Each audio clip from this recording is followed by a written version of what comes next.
வெற்றி கழகம் ஆட்சி அமைக்கணும்னு பெரும்பான்மையான மக்கள் உங்களுக்கு வாக்களிக்கவில்லை.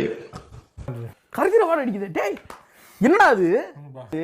எல்லாமே நல்லா இருக்கு. யார்தான் வாங்கணும்னா அவன் என்ன பண்ணா என்ன, நமக்கு என்ன, நம்ம நோக்கத்தை பார்த்து போனோம்னா வாங்கலாம். இவன் இதை வாங்கிட்டானே, அவன் அதை வாங்கிட்டானேன்னு போனீங்கன்னா எப்படா விளங்குவ? இப்படித்தான் போவ. சுமார் 3,21,00,000 பேரும் நம்பிக்கை கட்சிக்கு எதிராக வாக்களிச்சிருக்கிறாங்க என்பதை நீங்க புரிஞ்சுக்கணும். 65% மக்களால நிராகரிக்கப்பட்ட ஒரு ஆட்சி. நீங்க மைனாரிட்டி கவர்மெண்ட், நீங்க 108 சீட்டு தான் ஜெயிச்சு. நீ ஜெயிக்கவே இல்லை, அப்ப எதுக்கு பேசிட்டு இருக்க? நீ நம்பர்ஸ், மெஜாரிட்டிக்கான நம்பர்ஸ்.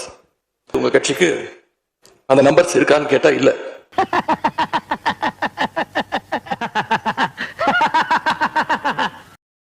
தலைவர் அமைச்ச கூட்டணியில போட்டியிட்ட கட்சிகளை எல்லாம் இன்னைக்கு சேர்த்துக்கிட்டு பெரும்பான்மைக்கான கடிதத்தை ஆளுநருக்கு கொடுத்து இன்னைக்கு இந்த ஆட்சி அமைக்கப்பட்டிருக்கு. தயவு வாபஸ் வாங்கிருந்தானே, உங்களை யார் தடுத்தா? அவர் ஒன்றும் கேட்கலையே. அப்போ வாபஸ் வாங்கிருங்க. அப்போ வந்து அவர் வாக் அவுட் பண்ணிருப்போம், வாங்கப்பா வெளியே போகணும்னா அந்த 8 குறைஞ்சிருக்கும்ல. என்ன இருக்கும்?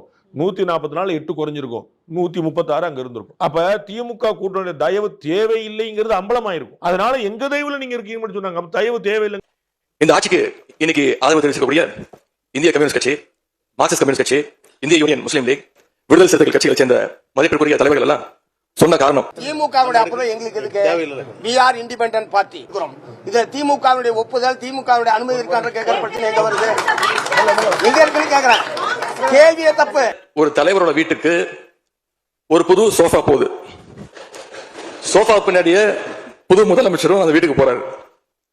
புதுமையான ஆட்சி, புதுமையான ஆட்சின்னு சொன்னீங்க. இன்னைக்கு புஷ்பா பட பாணியில ஆட்சி நடந்துகிட்டு இருக்கு. புஷ்பா படம் மாதிரி இருக்கு, சோஃபா முன்னாடியே போகுது, சிஎம் பின்னாடியே போனார், எல்லாமே சொல்றீங்கல்ல. அதனால இந்த ஆட்சியை எதிர்க்கிறோம். இந்த ஆட்சி வந்து மக்களுடைய ஆதரவை பெற்றதில்ல. 118ங்கிற நம்பர் நீங்க மக்கள்கிட்ட வாங்கல. தமிழ்ல உங்களுக்கு எதிரான வாக்கு நிறைய விழுந்திருக்கு. நீங்க வந்து 37% வாங்கிருக்கீங்கன்னா 63% உங்களுக்கு எதிராக விழுந்திருக்கு. அதனால உங்க ஆட்சி நீடிக்கிறாங்க, அனுமதிக்க மாட்டோம், எதிர்ப்பு நாங்க வாக்களிப்போம், வாக்களிச்சு முடியுதானே? நீ கேட்ட ஒவ்வொரு கேள்வி என்ன செருப்பால் அடிச்ச மாதிரி இருக்குடா. மாதிரி இல்ல, உண்மையிலே செருப்பால தான் அடிச்சது.